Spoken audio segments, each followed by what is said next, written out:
My name is Dr. Vanessa Mitchell, and I'm a hydrologist for the City of Atlanta's Water Conservation Department. I have 3 degrees, including a PhD from MIT, and I've dedicated the last 12 years of my life to studying water systems, drought management, and conservation policy. I'm telling you this because what happened to me on that scorching Saturday afternoon in July had absolutely nothing to do with my credentials, my education, or my expertise, and everything to do with the assumptions a police officer made about a black woman watering her lawn. It was the kind of heat that makes the air shimmer above the pavement, the kind that has weather forecasters warning about heat stroke and telling people to check on their elderly neighbors. Atlanta was in the middle of a severe drought, the worst we'd seen in 20 years, and the city had implemented strict water restrictions. As the lead hydrologist on the drought task force, I'd helped write those very restrictions. Outdoor watering was allowed only on specific days, during specific hours, with specific methods. It was my job to know these rules inside and out, and I followed them religiously. My house is in a predominantly white neighborhood called Buckhead, a place where the homes are large and expensive, where the lawns are pristine, and the cars in the driveways cost more than most people make in a year. I'd bought the house 5 years earlier, after my divorce, using money I'd saved and inherited from my mother. It was my sanctuary, my proof that I'd made it despite growing up in public housing in the Bronx, despite being told repeatedly that girls like me didn't become doctors, didn't get degrees from prestigious universities, didn't live in neighborhoods like this.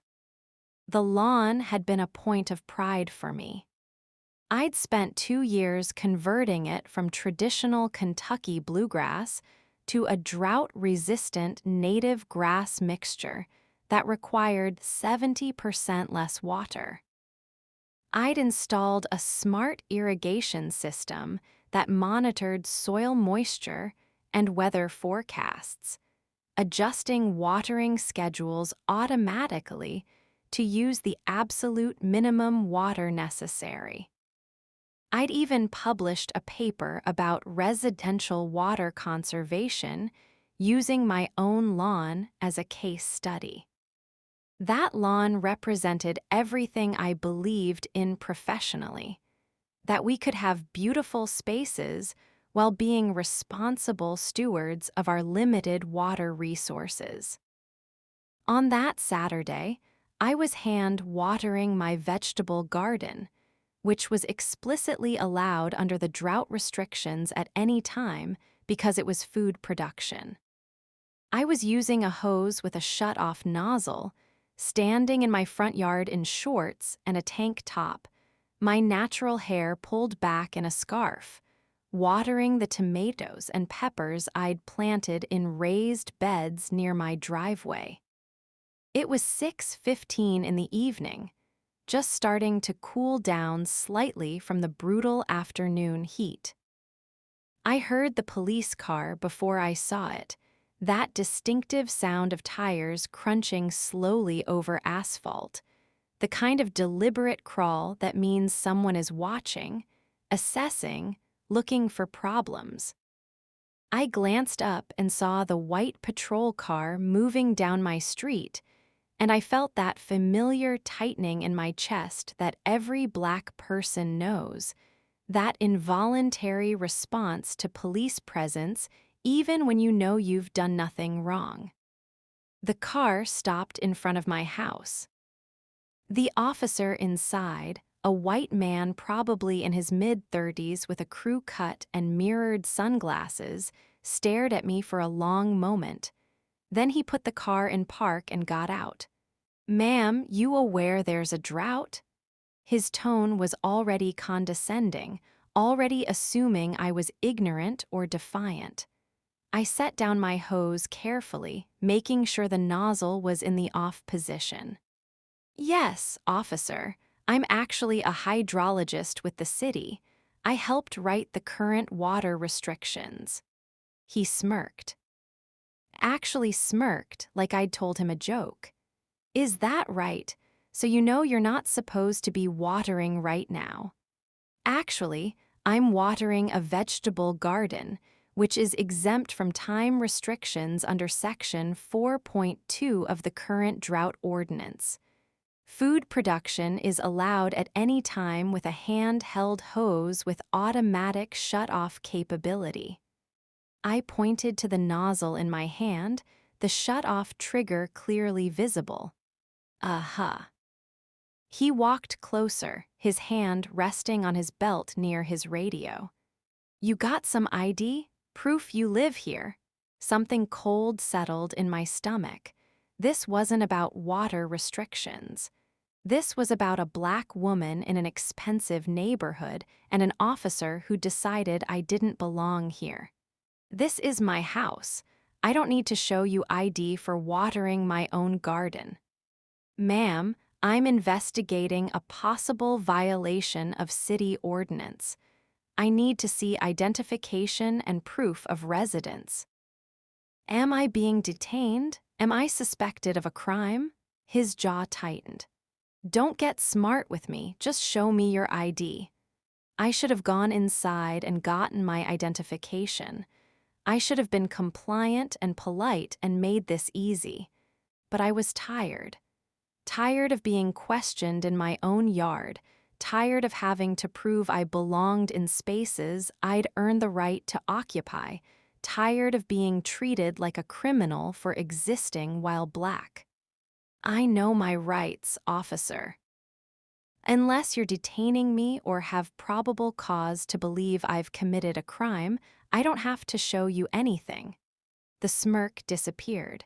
His face hardened into something uglier. You want to play it like that? Fine. I'm citing you for violation of water restrictions. I'm not violating any restrictions. I'm watering a vegetable garden with an approved method during an allowed time. That's not what I see. I see someone watering their lawn in violation of city ordinance. These are vegetable beds, not lawn. You can clearly see the tomato plants from where you're standing. He pulled out a citation pad. That's for the judge to decide. I watched in disbelief as he started writing, his handwriting quick and angry. $150 fine for something I not only hadn't done, but had literally helped create policy to prevent. The irony would have been funny if I wasn't so furious. This is harassment, I said, my voice shaking despite my efforts to stay calm. I am a city employee, I am an expert in water conservation policy, and I am following the law exactly as written. Then you can explain that to the judge. He tore off the citation and held it out to me. I didn't take it. I'm not accepting that. It's a false citation. Lady, you're trying my patience. Take the ticket or I'll add refusing to accept citation to your charges. There is no such charge and you know it. You're abusing your authority because you made an assumption about who I am and what I'm doing here, and now you're too prideful to admit you were wrong. His face flushed red. You think you're better than me? You think because you talk fancy and use big words you don't have to follow the same rules as everyone else. I think I shouldn't be harassed in my own yard for following regulations I helped create. That's when he did it. He walked over to my hose, picked up the nozzle I'd carefully set down, and before I could process what was happening, he turned it on me. The water hit me full in the chest, cold and shocking, soaking through my tank top instantly. He was laughing, actually laughing, as he sprayed me down like I was a misbehaving dog. "There you go," he said, his voice full of malicious glee. "Now you're getting watered too. How's that feel? Enjoy the water?" I stood there, dripping, stunned into silence by the sheer audacity of it. Water was running down my face, plastering my clothes to my skin, pooling at my feet on the driveway. And this police officer, this person who was supposed to protect and serve, was laughing at my humiliation. Something broke inside me in that moment. Not my spirit, but rather my last shred of faith that playing by the rules, being educated, being respectable, being perfect would protect me from this kind of degradation. Because here I was, a doctor, a city employee, a homeowner, being treated like garbage by someone who couldn't even properly identify a vegetable garden. He dropped the hose, still chuckling.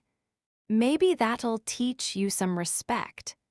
He walked back toward his car, leaving the citation on my driveway where it was getting soaked by the water still flowing from the hose. I wanted to scream. I wanted to cry. I wanted to do something violent and satisfying that would make him understand how it felt to be humiliated for no reason other than existing in a body that made him uncomfortable. But I didn't do any of those things. Instead, I reached into the pocket of my soaking wet shorts and pulled out my phone. My hands were shaking so badly I almost dropped it, but I managed to pull up my contacts and make a call. "Chief Reynolds, this is Dr. Mitchell from the Water Department. I'm sorry to bother you on a Saturday evening, but I need to report an incident involving one of your officers." The officer had just reached his patrol car. He froze, his hand on the door handle, and turned back to look at me. The smugness was starting to fade from his face. "Yes, I'm at my residence.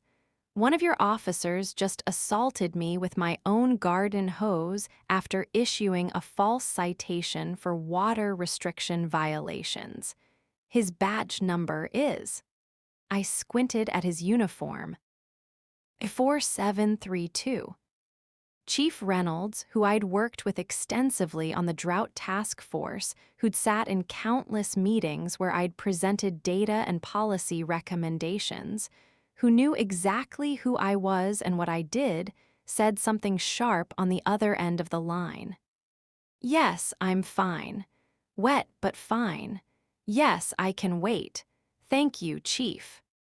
I hung up and looked at the officer, who was now standing very still beside his car, all the color draining from his face. "You might want to stick around," I said quietly. "The chief of police is on his way." "You're bluffing." But his voice wasn't confident anymore. I didn't bother responding.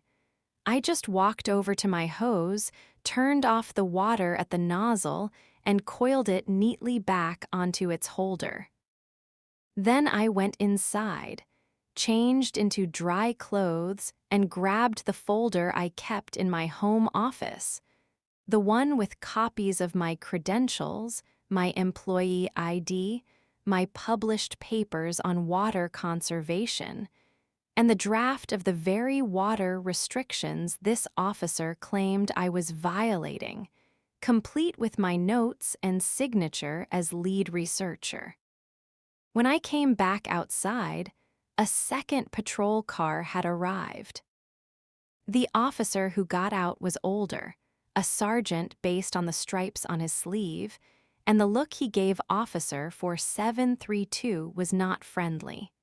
"Taylor, what the hell did you do?" "Sarge, I was just enforcing water restrictions like we've been told to do. This woman was watering her lawn and she got belligerent. That's not what happened and you know it." I interrupted.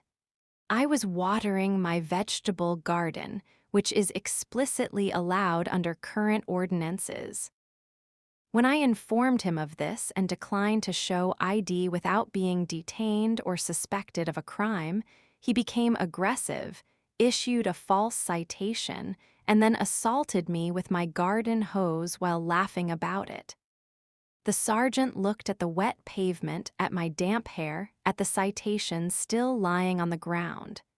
"Is this true, Taylor? She was resisting. Did you spray her with the hose, yes or no?" Officer Taylor's mouth opened and closed. She was being disrespectful. She needed to learn. Oh my God. The sergeant actually put his hand over his face. "Do you have any idea who this is?" "Some woman who thinks she's above the law.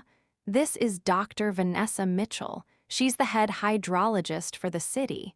She literally wrote the water restrictions you just cited her for violating, and you sprayed her with a hose." I watched Taylor's face go from red to white to gray. "I didn't," she didn't say. "I did say," I interjected calmly. "Multiple times. You chose not to believe me." A third car pulled up, an unmarked sedan, and Chief Reynolds got out. He was a tall black man in his 50s, wearing jeans and a polo shirt, clearly off duty when I'd called him. The look on his face when he saw me, still damp, standing in my driveway with two of his officers, was something between concern and fury. "Dr. Mitchell, are you all right?" "I'm fine, Chief, just wet and angry." He turned to Officer Taylor. "Tell me exactly what happened here." And I want the truth, because I guarantee Dr. Mitchell has already given me an accurate account. I watched Taylor try to spin the story, try to make himself the victim of a disrespectful citizen who'd refused to cooperate with a lawful investigation. I watched him leave out the part about the hose, about the laughing, about the deliberate humiliation. And I watched Chief Reynolds's face get harder and harder as the lies piled up. "Is that everything?" the chief asked when Taylor finished. "Yes, sir." "Dr. Mitchell, would you like to add anything?" I pulled out my phone and held it up. "I have a Ring doorbell camera. It recorded the entire interaction from the moment Officer Taylor exited his vehicle until the moment you arrived. Would you like to see it?" The blood drained from Taylor's face completely. "You were recording?" "My security system was recording, yes. It always does." I also have timestamps showing exactly when I started watering, what I was watering, and the flow rate from my smart irrigation system, which will prove I was using well under the allowed gallons per minute for hand watering of food production gardens. Chief Reynolds held out his hand. "May I see the footage?" I pulled up the Ring app and handed him my phone. We all stood there in silence while he watched. I didn't need to see it again. I knew what it showed. Me peacefully watering my tomatoes. Taylor approaching with immediate hostility, the escalating confrontation. And then, crystal clear in high-definition video, Taylor picking up my hose and spraying me down while laughing before dropping it and walking away. The chief watched it twice. Then he handed my phone back and turned to Taylor with an expression that could have melted steel. "You're suspended, effective immediately, badge and gun. Now, Chief, I can explain." "There is no explanation. You assaulted a citizen. You filed a false report. You lied to a superior officer. You humiliated someone in their own yard for no reason other than your own prejudice and ego. Badge, gun, now." Taylor's hands shook as he unclipped his badge and unholstered his weapon, handing them over to the sergeant. The sergeant looked like he wanted to be anywhere else in the world. Chief Reynolds turned to me. "Dr. Mitchell, I cannot apologize enough for what happened here. This is unacceptable, and it does not represent the values of this department. I want you to know that there will be a full investigation and appropriate disciplinary action. I want more than discipline, I said, and my voice was steady now, all the shaking gone, replaced by cold determination. I want systemic change. This didn't happen because Officer Taylor had a bad day. This happened because he made assumptions about who I was and what I was doing based on the color of my skin, and he felt entitled to humiliate me when I didn't bow to his authority. This is a pattern, not an incident. The chief nodded slowly. You're right. What would you like to see happen? I want mandatory training on implicit bias for the entire force. I want body cameras on every officer, running any time they interact with the public. I want a civilian review board with real authority to investigate complaints. And I want Officer Taylor prosecuted for assault. That's a tall order. Then don't promise to make it right if you're not willing to actually do it. I was done being reasonable, done being professional, done accepting apologies without action. I'm a city employee. I have contacts in the mayor's office, in the city council, in the media. I can make this a very public conversation about police misconduct and racial profiling, or you can work with me to implement real reforms. Your choice, Chief. He studied me for a long moment. You're not wrong, and you're not asking for anything we shouldn't already have in place. I'll need time. You have 30 days. I want a detailed reform proposal on my desk in 30 days, or this video goes public and I file a civil rights lawsuit. The sergeant made a small choking sound. Taylor looked like he might pass out. Chief Reynolds just nodded. 30 days, you have my word. He left, taking Taylor with him. The sergeant stayed behind to take my official statement, apologizing repeatedly, treating me with the careful respect of someone who now understood exactly who he was dealing with. When he finally left, I was alone in my yard as the sun set, the citation still lying on my driveway, now a soggy piece of paper that would be Exhibit A in whatever came next. I went inside, poured myself a large glass of wine, and sat down at my computer. Then I did something I'd never done before. I wrote about what happened, not a police report or an official complaint, but a personal narrative. I described the humiliation, the fear, the rage. I described what it felt like to be treated like a criminal in my own yard by someone who was supposed to protect me. I described the assumptions that led to my assault, the prejudice that turned a simple gardening activity into a confrontation. And then I posted it. On my professional social media accounts, on neighborhood forums, on every platform I had. Within an hour, it had been shared hundreds of times. Within 24 hours, it had gone viral. Local news picked it up. National news picked it up. People were calling for Officer Taylor's firing, for the chief's resignation, for a complete overhaul of the police department. My phone rang constantly. Reporters wanting interviews. Civil rights organizations offering support. Lawyers offering to take my case pro bono. Other people, mostly Black and brown folks, sharing their own stories of being harassed in their own neighborhoods, questioned about whether they belonged, treated with suspicion and hostility for the crime of existing in spaces that someone had decided weren't meant for them. The backlash came too, of course. People calling me a race baiter, saying I should have just shown my ID, that I'd escalated the situation by being difficult. People digging into my background, my divorce, my social media posts, looking for anything they could use to discredit me.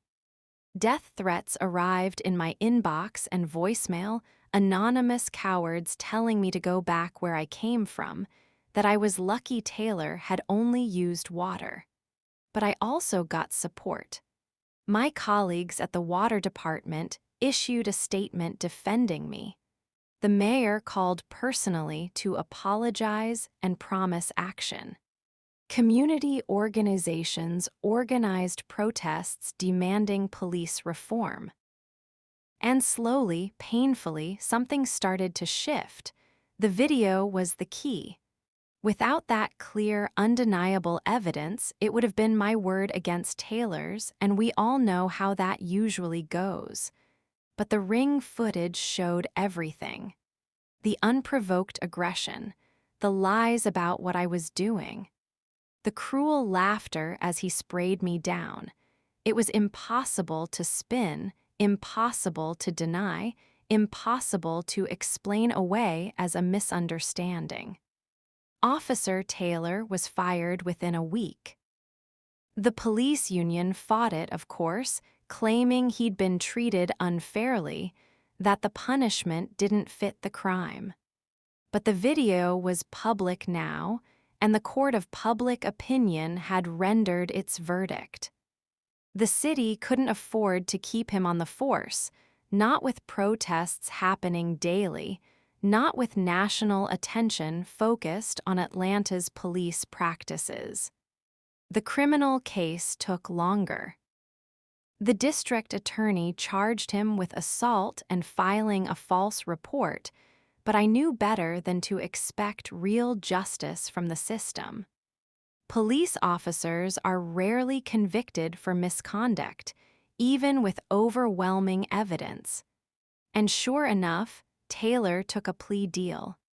No jail time, just probation and anger management classes. It was a slap on the wrist for behavior that would have landed anyone else in prison. But the civil case was different. I sued Taylor personally and the city for civil rights violations, assault, and emotional distress. My lawyer, a fierce black woman named Jamila Washington, who'd made a career of holding police accountable, told me we had an airtight case. "They're going to offer to settle," she said during one of our strategy meetings. "Probably a significant amount. The question is whether you want the money or the fight." "I want both," I told her. "I want them to pay enough that it hurts, that it makes them think twice before allowing this to happen to someone else. But I also want my day in court. I want to make them admit what happened and why it happened. That's going to be harder and longer, could take years, and there's always a risk with juries. I don't care. I'm not settling for anything less than a public acknowledgement of what was done and a commitment to change." The settlement negotiations were brutal. The city offered money, significant money, but with a non-disclosure agreement and no admission of wrongdoing. I turned it down. They came back with more money and a vague promise to review police training. I turned it down again. They were frustrated, I could tell. They wanted this to go away quietly, wanted to write a check and move on. But I didn't want to go away quietly. I wanted to be so loud that they couldn't ignore the problem anymore. 3 months after the incident, Chief Reynolds delivered on his promise. The reform proposal was comprehensive: mandatory implicit bias training, body cameras for all officers with strict penalties for turning them off, a civilian review board with subpoena power, new de-escalation protocols, and a complete overhaul of how the department handled complaints against officers. It wasn't perfect. Implementation would be messy and there would be resistance. But it was real, substantive change, the kind that might actually prevent what happened to me from happening to someone else. I still pushed for the civil trial. Jamila thought I was crazy, turning down settlement offers that had reached 7 figures, but I'd stopped caring about the money somewhere along the way. This had become about something bigger than my personal grievance. The trial was scheduled for the following spring, almost a year after Officer Taylor had sprayed me with my own hose. The pre-trial publicity was intense. My video had been viewed millions of times. I'd been interviewed on national television, had written op-eds for major newspapers, had become, whether I wanted to be or not, a symbol of resistance against police misconduct. The defense strategy was predictable. They tried to paint me as aggressive and disrespectful, someone who deliberately provoked a confrontation. They brought in experts to testify about the stress police officers face, the split-second decisions they have to make. They tried to argue that Taylor's actions, while inappropriate, didn't rise to the level of civil rights violations. But we had the video.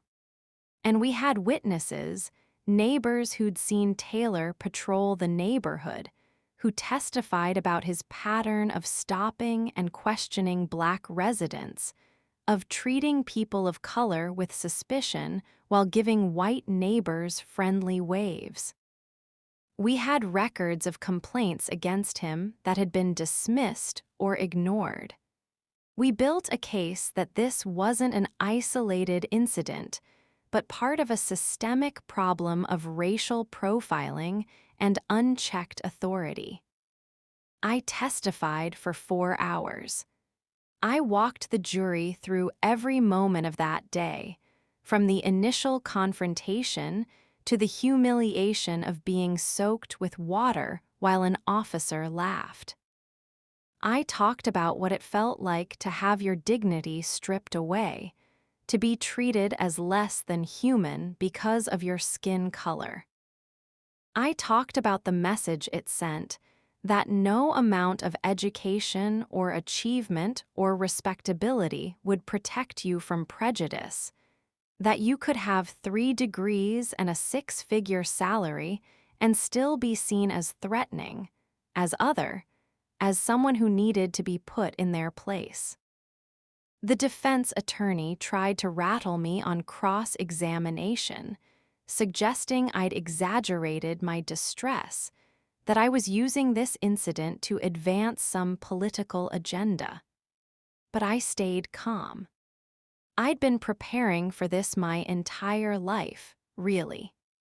Every microaggression I'd endured in graduate school, every time I'd had to prove I belonged in spaces where I was the only Black face, every instance of being underestimated and overlooked had taught me how to stand firm under attack.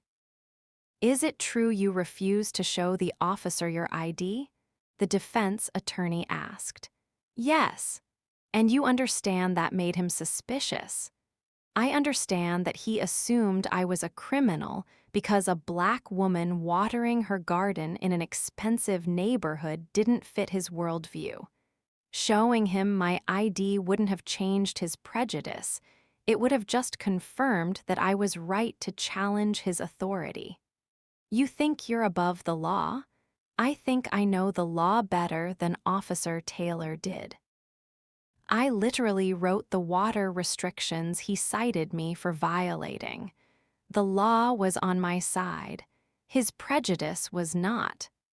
The jury deliberated for 2 days. When they came back, they found in my favor on every count. They awarded me $3 million in damages, one of the largest civil rights settlements in the city's history.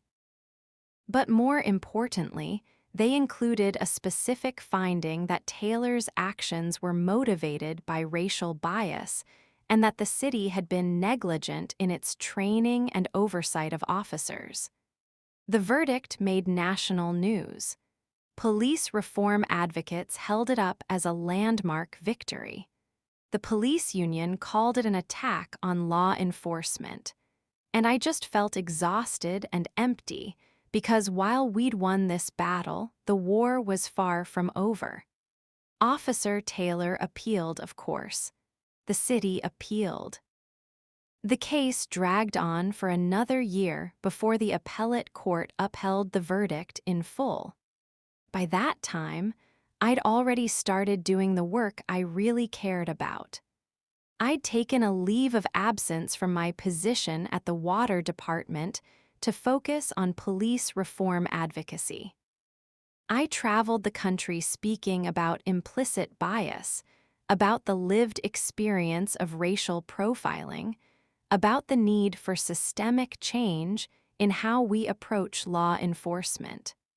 I worked with legislators on policy proposals. I trained police departments on de-escalation and cultural competency. I testified before Congress about patterns of discrimination in policing. And I started a nonprofit called Dignity Denied, focused on supporting people who'd experienced police misconduct, helping them navigate the legal system, connecting them with resources, amplifying their voices. Because my case had gotten attention, because I had credentials and resources and a viral video. But thousands of people every year experience similar or worse treatment and never get justice because they don't have those advantages. The money from the settlement went into the nonprofit. All of it. I didn't want Taylor's prejudice to make me rich. I wanted it to make a difference. 3 years after that Saturday afternoon in July, I was invited back to Atlanta to speak at the police academy. The new chief of police, who'd been brought in specifically to implement reforms, wanted me to address the graduating class of recruits. I almost said no. The idea of going back, of standing in front of a room full of police officers and talking about what one of their own had done to me, made my stomach turn. But Jamila convinced me that this was exactly why I needed to do it. "They need to see you," she said. "Not as a symbol or a lawsuit or a political statement, but as a person. They need to hear directly from someone who was harmed by police misconduct what that experience does to you." So I went.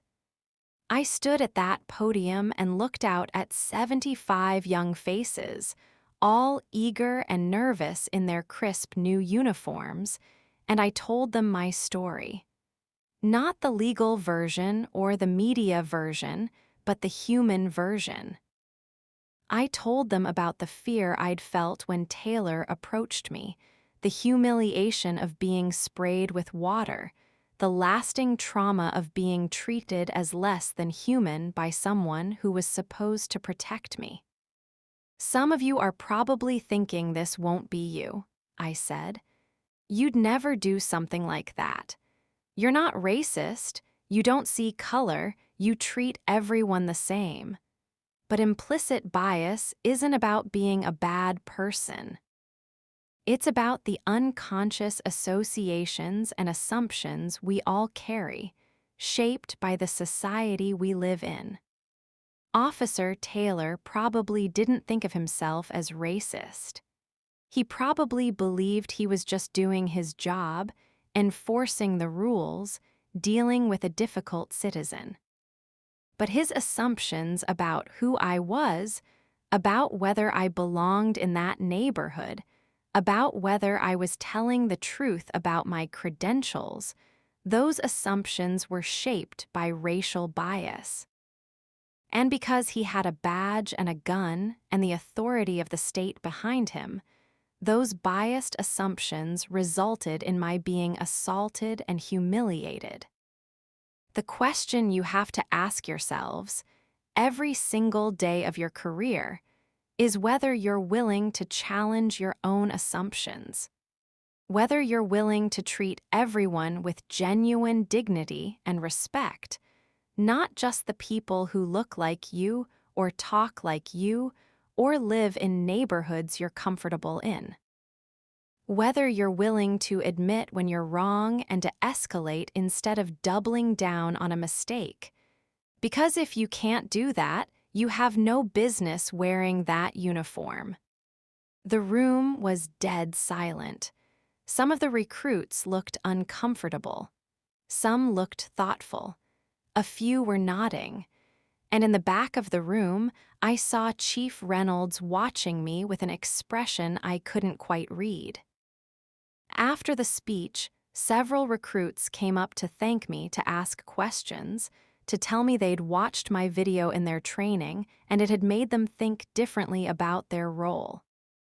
One young black woman, barely 22, told me she'd almost quit the academy after seeing what happened to me, convinced that the system was too broken to fix from within. "But then I saw you fighting," she said. "Not just in court, but fighting to make things better. And I thought maybe I could be part of that chain. Maybe we need people who understand what it's like to be on the receiving end of bias, working to make the system better." I hugged her, this stranger who felt like a sister, and I told her what I wished someone had told me years ago. Don't let them break you. Don't let them make you believe that fighting for dignity and justice makes you the problem. You belong here. Your perspective matters. And the people you'll serve deserve to have officers who understand what it means to be marginalized. And Chief Reynolds approached as the recruits filtered out.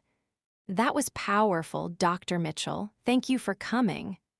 Thank you for inviting me and for following through on your promises. We're not done yet. There's still a long way to go, but we're trying. That has to count for something." I nodded. "It does. Progress is slow and imperfect and frustrating, but it's still progress." He hesitated, then said, "Officer Taylor tried to contact you. Through his lawyer. He wanted to apologize." I hadn't expected that. "What did you tell him?" "That any communication would have to go through your attorney and that you were under no obligation to respond. But I thought you should know." I thought about it for a long moment. Part of me wanted to hear what he had to say, wanted to know if he'd actually learned anything or if this was just another attempt to rehabilitate his image. But a larger part of me just didn't care. His apology, sincere or not, wouldn't undo what he'd done. It wouldn't give me back the sense of safety I'd lost that day, the belief that my home was a sanctuary where I couldn't be touched by the racism of the outside world. "Tell him he can take his apology and use it to fuel real change," I finally said. "Tell him to volunteer with organizations fighting police brutality. Tell him to speak to other officers about implicit bias. Tell him to dedicate his life to making sure what he did to me never happens to anyone else." That's the only apology I'm interested in. 4 years have passed since Officer Taylor sprayed me with my garden hose. 4 years of fighting, of advocacy, of slowly, painfully pushing a massive system toward something resembling justice. The reforms in Atlanta have been implemented, though not without resistance. Body cameras are now mandatory. The Civilian Review Board has real authority. Implicit bias training is ongoing. There have been improvements in how complaints are handled, in how officers interact with communities of color. It's not perfect. There are still incidents, still problems, still officers who abuse their authority and citizens who suffer for it. But it's better than it was, and that matters. My nonprofit has grown beyond anything I imagined. We've helped hundreds of people fight back against police misconduct. We've pushed for policy changes in dozens of cities. We've created a network of support and advocacy that reaches across the country. And we've won cases, secured settlements, held officers accountable in ways that weren't happening before. But the work is exhausting. Every case brings back memories of my own experience, reopens wounds I've tried to heal. Every story of someone being brutalized by police, every video of violence and hatred, it takes a toll. There are days when I want to quit, when I want to go back to studying water systems and leave the fight to someone else. Those days, I go back to my house in Buckhead. I water my garden, which is more beautiful now than ever, a testament to what's possible when you refuse to let others define your worth or your place in the world. And I remind myself why I'm doing this. I'm doing it for the young Black woman who joined the police academy hoping to make things better. I'm doing it for the countless people who have experienced discrimination but didn't have the resources or platform to fight back. I'm doing it for everyone who's ever been made to feel like they don't belong, like they're less than, like their dignity doesn't matter.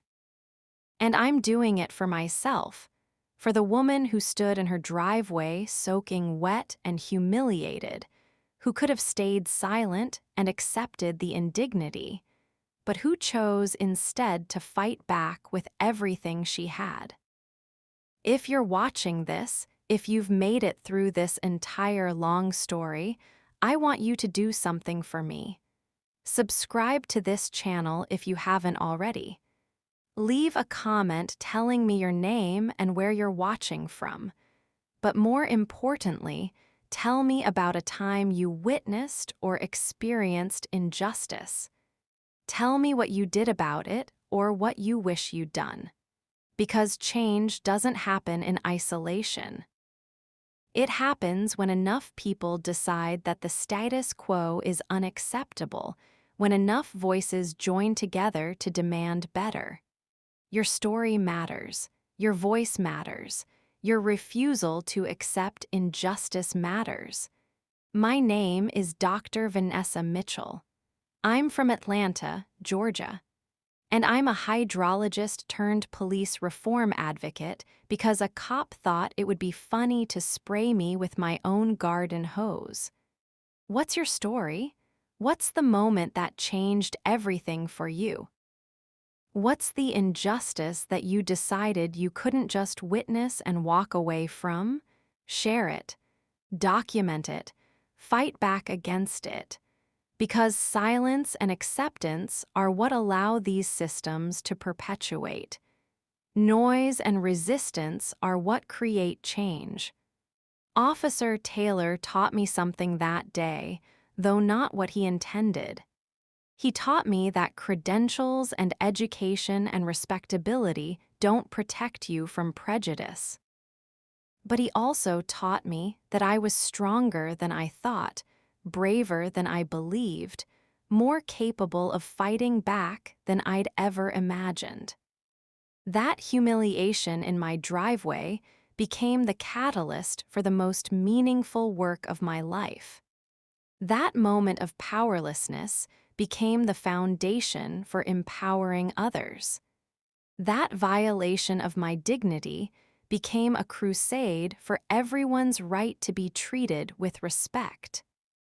And that's the twist in this story, the thing Officer Taylor could never have predicted. That by trying to put me in my place, he launched me into a purpose I didn't even know I was searching for. That by attempting to humiliate me, He gave me a platform to challenge the entire system he represented. I still have the citation he wrote that day, the soggy paper that claimed I was violating water restrictions I'd helped create. I keep it framed in my office, next to my PhD from MIT and the photos from the day the Atlanta police reforms were signed into law. It's a reminder of where I came from and how far we've come. But it's also a reminder of how far we still have to go. Because what happened to me keeps happening to people all over this country. Black people being questioned in their own neighborhoods. Brown people being told they don't belong. Poor people being treated as criminals. Marginalized people being denied the basic dignity that everyone deserves. So the work continues. The fight continues. The resistance continues. And I hope you'll join me. Subscribe. Share this story. Tell your own. Support organizations fighting for justice. Hold your local police accountable. Demand reforms. Vote for change. Don't stay silent when you witness injustice. Because every person who speaks up, every voice that joins the chorus demanding better, every individual who refuses to accept discrimination as normal, that's how we move forward. That's how we create a world where a Black woman can water her garden without being assaulted by police. Where anyone can exist in public spaces without being questioned about whether they belong. Where dignity is guaranteed, not something you have to fight for. 4 years ago, I was just a hydrologist who liked to garden. Now I'm an activist, an advocate, a voice for people who have been silenced. Not because I wanted to be, but because I was forced to choose, accept the injustice or fight back. I chose to fight, and I'm still fighting, every single day. What will you choose? Tell me in the comments.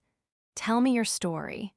Tell me you're watching from wherever you are and that you're ready to be part of the change we need. Because this isn't just my story, it's our story. All of us who have been othered, marginalized, humiliated, denied. All of us who have decided that enough is enough. My name is Dr. Vanessa Mitchell. This is my story of humiliation and resistance, of violation and vindication, of one terrible moment that became a movement. What's yours?